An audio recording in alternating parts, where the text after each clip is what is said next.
Hey, bud, let's party. This week on Scott BLUGRIND'S Happy Hour, musician, actor, all-star jammer, Mr. Sean McNabb.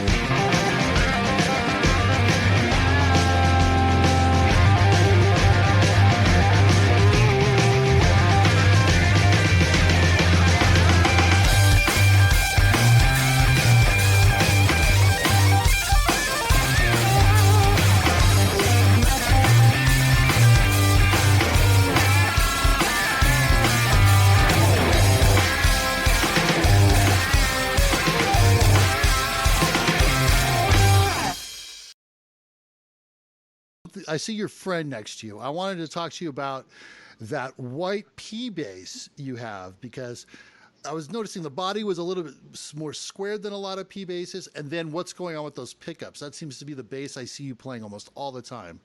Well, that is my go-to. And I think I have over 40.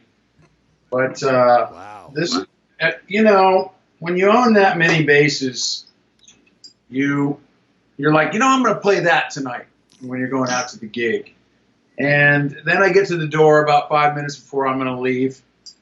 And anarchy. How long have you had that?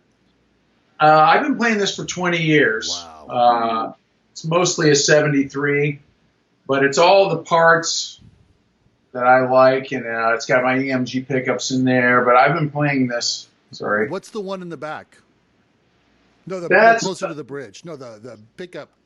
Oh, that's a jazz pickup, because, see, I was heavily influenced by a lot of the jazz guys. And if you listen to, a lot of people tell me they hear that in my playing. Jocko was a huge influence on me. Yeah. Jeff Lynne, a lot of those guys.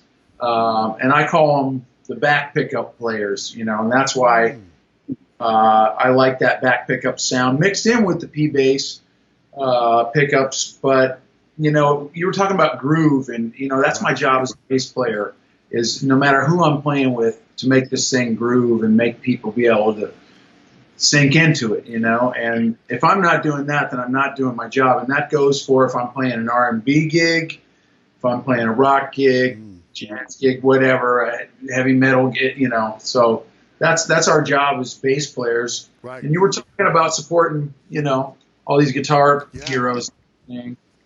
And the important thing with that is my job is to make everybody look good. And when I say that, bass is like one of those things that, you ever been at a gig and everything's rocking and everything's going great, and then the bass stops? Yeah. And then all of a sudden you've got nothing, and then people are like, oh, yeah, bass is pretty important, It's everything. But you don't notice until it's gone, kind of thing sometimes. But that's our job, is to make everybody look good, make the music groove. And I come from a lot of R&B influence like that too, so I think that's been instilled in me. Here's what I want to ask you.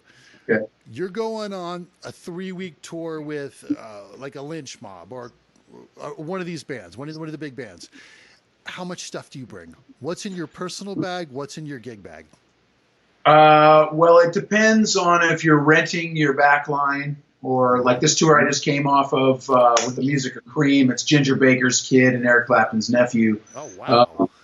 We just came home because of the coronavirus when this started, but we were carrying our own gear, and I've been with Ampeg for 30 years, and they've been taking care of me, and I'm so blessed like that. Carrying an Ampeg, not an easy story.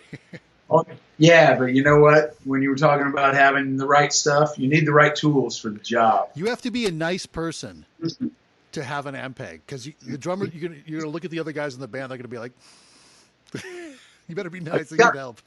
You got to buy your crew, Dan. Yeah. But no, you try to pack as light as possible. I only carry one bass and some pedals and stuff. And when we were flying, what pedals do you bring? I used one pedal, the Billy Sheehan drive pedal, signature drive pedal, which he actually gave me. No Boss tuner pedal? I do have a tuner pedal. It's not Boss. Yeah, I don't like to run through a lot of effects. I just run a little bit of drive just to get a little bit of that geezer thing when you need it, geezer Butler thing. It's easy to get an SVT at most venues? The promoter usually has to provide that in our rider. But like I said, Ampeg's been super great to me. They hooked me up with a rig for that Cream tour, and supposedly we're going to pick it up in August, but that remains to be seen. The dates are back on the books. We'll see. Might be playing to people in masks, but gotta do whatever we have to do, What was that like being in Dokken, working with Dokken? Who was the guitar player at that time? John Levin was the guitar player in Dokken for the many years that I was in it. Yes. I have a question for you. Great guitar player. Fantastic guitar player. Yeah, you got to play George Lynch. Now that you've played with George Lynch and you've played George Lynch's material with other people, how would you describe the magic that is his playing that's so unique about it? How would you describe it being so close to it? Well, I played with him back in 2002 for a year, and then this last run I did 8 years with him. So I've known George for a long time. He's unique. He's special. He's very. There's no one that plays like he does. I think he plays a lot of melodic minor stuff. Him and like Uli John Roth come from that minor thing. He's a wonderful musician. It was a great experience. I didn't feel like I was growing in that situation anymore musically, so I left in November, and that's when that Cream gig dropped in my lap. But George is one of a kind. He's in that conversation with Randy Rhoads, Eddie Van Halen. Absolutely. I remember when Van Halen got big. He was like the big dude in town, and yeah. He's like melodic, and then he has these quick little bursts. I don't know. It's hard to describe. How would you describe the other guy playing his parts? Not like as one's better or different. Like how did he approach the Dokken Lynch solos? Did he play it, try to be note for note, or did he flare it up? I think he put his own spin on it, but he did pay homage to, the original. And John is an amazing, amazing guitar player. There's always the OG factor with George, the guy that invented it. And John would probably be the first guy to tell you that. I want to add this and piggyback off that. I've played with a lot of these classic bands and stuff, and that's where I come from, is always learn the signature stuff of the songs, right. And then you can put your own spin on it. But I always try to learn those signature parts because, people want to hear the songs the way they were meant to be, not a bunch of noodling and songs that's not necessary. Right. I love Don. We're near and dear friends. I did 10 years on and off with him. And I hope he's doing well. I heard he had some concerns, so. I sure hope he is too. Right. Lovely guy. And those were fun years. We had a lot of good times. He's been with them the entire time. What's fun about their relationship that they're able to are they like brothers? How does that work? Well, Mick is the funniest guy you'll ever meet. Great drummer. I mean, I was so blessed to play with him for so many years. He was just one of those guys that always kept you laughing. The road isn't always fun. 5:30 in the morning, you got 2 hours of sleep. You're going to the next town.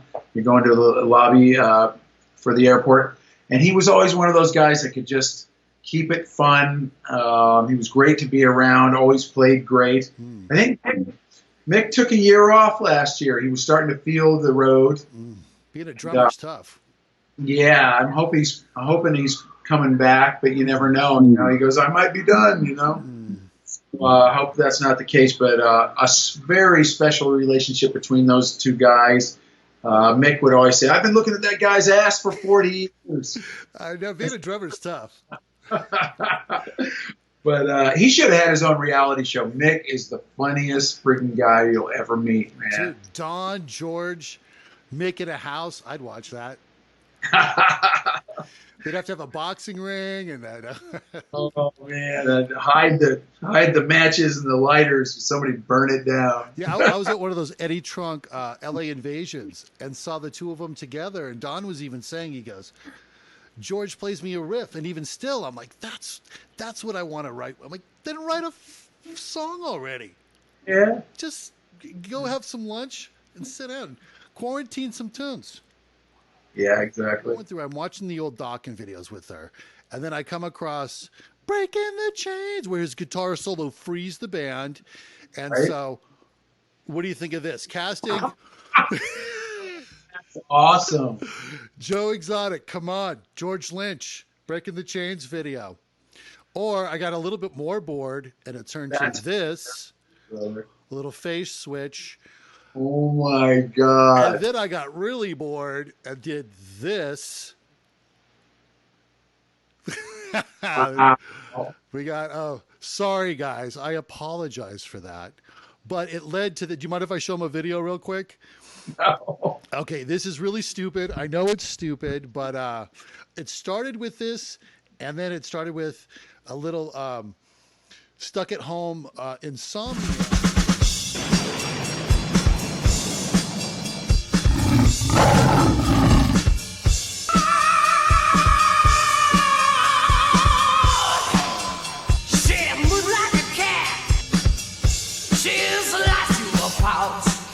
She said, oh,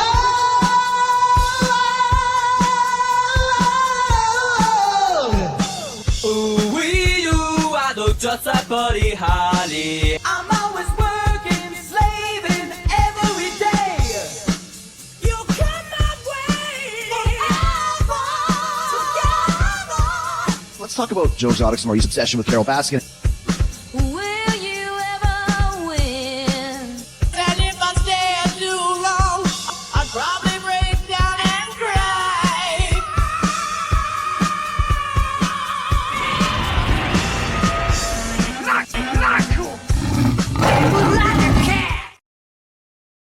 On your resume, you played with Queensryche. What's the I story? did. With Jeff Tate or post Tate? Yeah, Jeff Tate. What a voice! And technically, it was still Queensryche because he still had the name at that time. But what a voice, man! That was incredible. So good. Tichy was on drums. And pretty cool. John Tichy from Entertainment Tonight, great drummer. Brian. You mean John Tesh? John Tesh. Oh, no. Tish, Tesh. It's all Tish, Tosh. Core group. There's a core group of LA guys that you want to get, and that's Sean McNabb, and that's Matt Starr, and Doug Aldrich. Doug and I go back. I was in a band with him called Bad Moon Rising back in the early 90s before I got into House of Lords. Oh, House of Lords. Oh, my God, that's right. Yeah. That's I think Doug actually got me the gig in House of Lords. And Tommy Aldridge was the drummer. I got to do a record with Tommy and Greg and James. What's that like being a rhythm section with Aldrich? Amazing. Incredible. You know, I mean, every once in a while you're like, wow, it's Tommy from Black Oak, Arkansas, and Ozzy, but the nicest Southern gentleman you'd ever meet. Dude. Very supportive, and I've been blessed to play with a lot of really great musicians. The opening to Over the Mountain. Well, I gotta say, was that was Lee Kerslake. That was who? That was Lee Kerslake. Oh, yeah. There's that great Ozzy story. Rudy and Aldrich got the picture. Yeah. Oh man. Yeah, but Tommy's so great. Here, I wanted to throw this up real quick. Sure. Oh, check it out. Wow. Look at these guys. This is Keith St. John. He's a part of Burning Rain, the band that you do play with Matt Starr and Doug Aldrich. Keith really did it right. He's like, I'm going to take you, and you. I think anybody with you three could be an awesome band, but let alone you get Keith St. John, who's going to be a guest on the show on June 5th. And I actually hired him to work on Man with a Plan. I planted him in the audience. And you know Sherry, of course, right? Of course. Sherry designs all those crazy cool clothes Keith wears, or a lot of them, and her clothes. So now she's making rock and roll style masks, rock and roll face masks. And she actually sent me and my wife a couple. Look at this. Boom. I play guitar. She got me a guitar one. My wife's from Japan, a beautiful one. So, boom. You got it, man. Nice one, Sherry. See my little shout out skis. He was the biggest influence on me and so many other bass players, you know. Yeah, if you missed that, we were just talking about John Entwistle at the Rainbow, just being a great influence. I saw him hanging with Billy Sheehan at a table once, and I was just like, whoa. Oh, yeah. He always had a couple hot chicks with him, you know. He was just the rock star's rock star, but very cool, approachable, and good to younger players like myself, you know. Hey, can I throw something in here since we were talking about the Rainbow? They are having a GoFundMe page for the Bar and Grill Employees Relief Fund. They're bumming. We know a lot of your favorite restaurants are bumming, and that's just a heartbreaker. Because I love, you know what? As soon as everything opens, I have a list of restaurants I'm going to. Because if you don't go, they're gone. Yeah, a lot of the mom and pops places like that. And my wife and I have been trying to support as many restaurants as we can, and even bring other people food and stuff just to support it. You know, you can pick it up curbside. So help out the Rainbow. That's a rock and roll institution there. If we lose that, we're in big trouble. Top 10. Bass players. Oh, definitely John Entwistle. Chris Squire. James Jamerson. The classic Motown and on a billion. Yeah. Bob Babbitt, who took over for Jamerson. Let's see, who? John Paul Jones. Of course. Of course, John Paul Jones. I was Paul Getty. McCartney. Oh my God, are you kidding? McCartney, huge influence. I was a big Geddy Lee fan growing up too. Oh yeah. I'm a big Michael Anthony fan. I'm a big Cliff Williams fan from AC. Anthony. Oh man. Oh yeah, Cliff Williams. Yeah. We're going to do right now. I'm going to show you some people go, who's Dio? I've heard Dio. What's Dio? I'm going to show you a video about who Ronnie James Dio was. Just the basics. You can't do it. Who doesn't know who Dio is? I don't know. Some of my comedy friends. I got some stand-up friends, maybe. I know I'm the oldest guy at like 90% of my comedy things. Okay, so let me click on this. And let me show you Ronnie James Dio. Ronnie James Dio, one of the greatest singers of all time. In 1967, starts the band Elf. In 1975, joins Ritchie Blackmore's Rainbow. In 1979, he replaces Ozzy Osbourne in Black Sabbath. In 1983, the band Dio releases Holy Diver, the first of 17 albums. In 1986, the band Dio grabs the best in metal to form Hearing Aid. They release a charity song, We're Stars. In 2006, Ronnie joins back up with the guys from Sabbath, but this time it's called Heaven and Hell. In 2010, Ronnie passed away of cancer. Since then, his wife, Wendy Dio, starts the Stand Up and Shout Cancer Fund in Ronnie James Dio's name. They've raised over $2 million for cancer research and prevention. Please donate at diocancerfund.org. Ooh, it's a Sean question. Name the famous Sean who played Indiana Jones's dad in The Last Crusade. Oh, Connery, come on. Oh, what do you think? Let me ask Dio. Yeah. Ooh. Perfect. Did you hear that? You got it. Boom. Sean Connery. You could hear the sound effects? Here we go. Favorites. Yeah. Ooh. Okay, here we go. So you got that. Now we're moving on to question number 5. Outstanding. Ooh, Quiet Riot question. How fun. Mental Health was the first metal album to be number 1. I remember that day. I remember the Circus magazine where they had like a 10-page spread. I was like, I told you, people. Anyways, when that album hit number 1, what album did they knock out? And if you're not sure, you can get a way too much reverb clue. I think I know what it is. What is it? Thriller? Michael Jackson? Let's see what Dio says. No? No, but I'm going to give you a hint with way too much reverb. Are you ready? Every breath you take. Police, okay. Which album? Oh, God. Every breath you take was the hint. Every breath you take? Don't be the king of pain, because I have you wrapped around my finger. Oh, man, it had all those hits. But what was the name of the album? Want another reverb hint? It starts with an S. Synchro. Synchronicity, that's correct. You win the $5 for charity. By the way, you're winning the money anyways. I just want to show these clever graphics I made. Here we go. Moving on to the 10. It's a Scorpion question. You should know this one. Okay, what singer helped the Scorpions record the demos for the Blackout album when Klaus Meine was having throat surgery? His vocals never made it to the album in that capacity, but he's still credited as a background singer. I played with him for 10 years, Mr. Don Dokken. I don't know. Let me check with Dio. Yeah. That's correct. Don Dokken. Look at them together. Yeah, I believe that was at a gig we did with the Scorpions in Greece. We played on the island of Crete, and we opened for the Scorps. It was a great night. Yeah. $15 question.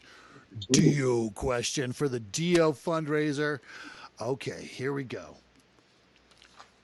On the first album, Holy Diver.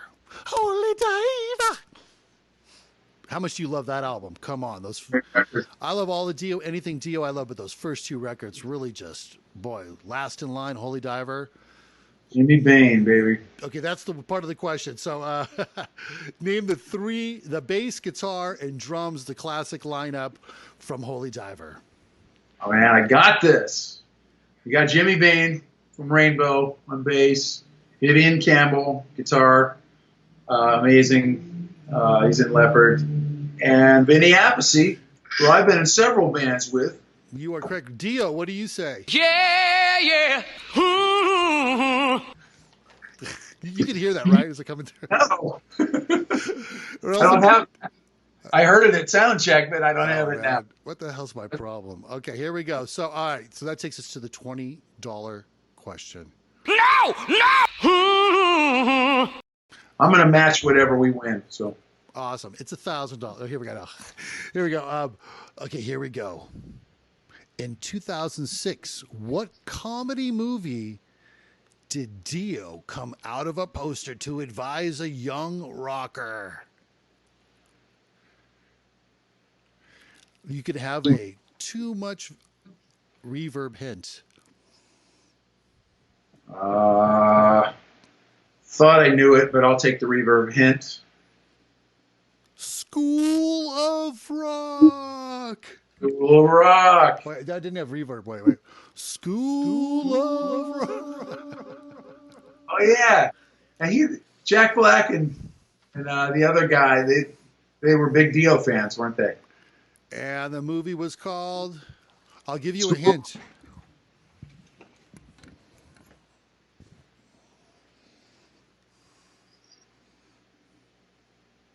Pick of Destiny. Pick of Destiny. There you go.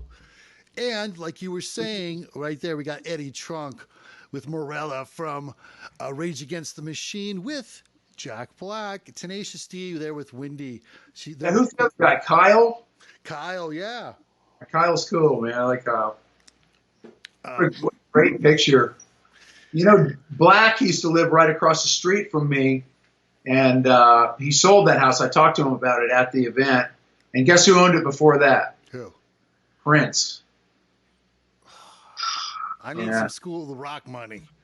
I'm a substitute teacher who plays guitar. I hear School of Rock all the time. But I'm looking at the house right now over the top of my computer screen. That house is insane. Can you tell me a little story about Jack Black at one of these events? Yeah, Jack Black is totally cool and very approachable. He's not. He's one of those guys like we're talking about. He's been in the business for a long time. Knows how blessed he is. Treats everyone with respect. He's been so good to our Dio Cancer Foundation to lend his name to it, and just really, he's really helped us bring it to another level, as a lot of people have, like Morello and Eddie Trunk and so many others. You know. Yeah, I dig all those guys. I love. That's a great picture. That's a lot of talent right there. Can you tell us real quick about some of the events? Hopefully, we're going to be getting back to doing that. The Dio Stand Up and Shout Cancer Fund does. Well, the ride for Ronnie was supposed to be this coming weekend.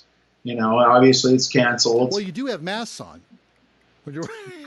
Yeah, that's true. That's the first group who wore masks. It's the bikers. So some respect, people. I've been on board with that and a board member on the ride since its beginning, and this was going to be our 5th annual. So that's something that has always spoken to me. Wendy asked me to get on board with that, and I did. They had a gala not that long ago, right before I went on this last tour, and I think that was very successful. We had a great turnout and everything. Here's the deal, Scott. What we're raising money for is research at UCLA. Imagine if there was a saliva strip that you could take that would give you a marker for cancer. That's what this money that we raise is going to. Early detection. It's all about early detection. So that's what we're doing with UCLA. They're doing the research. We're trying to help fund it. And that is what we've been working on for the last 5 years. And I know cancer took my uncle Lynn Bluegrind. You being so involved, is this a personal thing too? Absolutely. You know, all of us have been affected in one way or another by cancer. And that absolutely, I've lost too many friends to this horrible disease, and we're going to keep fighting and raising money until there's a cure for cancer. The first time I saw a picture of you guys together, I'm like, oh, Sean's on the news. He's being interviewed, right? And then, so I have a 2-part question. How'd you meet? And is she more rock and roll than any of us have any clue of? No, we actually met at the Backstage Cafe, which was, God rest his soul, Ian Copeland's place. Stuart Copeland's brother. Manager of the police and yes. IRS record? Was it IRS? Yes.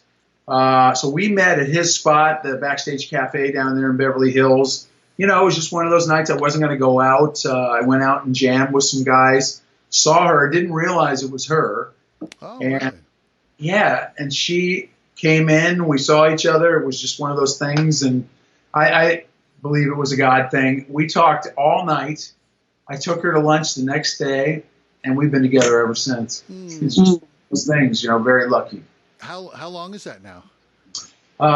We're in our 16th year. Wow, that's fantastic. How is that? How is having a newscaster in your house maybe give you a different perspective on the news? It does, actually, and you know, she's working from the minute I'm up. She's already Zooming or in a meeting with work, talking about it. And believe me, it's been 24/7, 365 coronavirus over here. And yeah, it's a lot. And I literally take a day or so. I check in the morning. I watch during breakfast, and I don't watch the news the rest of the day because it's a tough cycle. It can just drink. It is. That's the job, and they do it so beautifully, and you know, it's very impressive. What a blast! Thank you so much, Sean. Thanks. Thank you, Scott. Peace. Have a great night, everybody.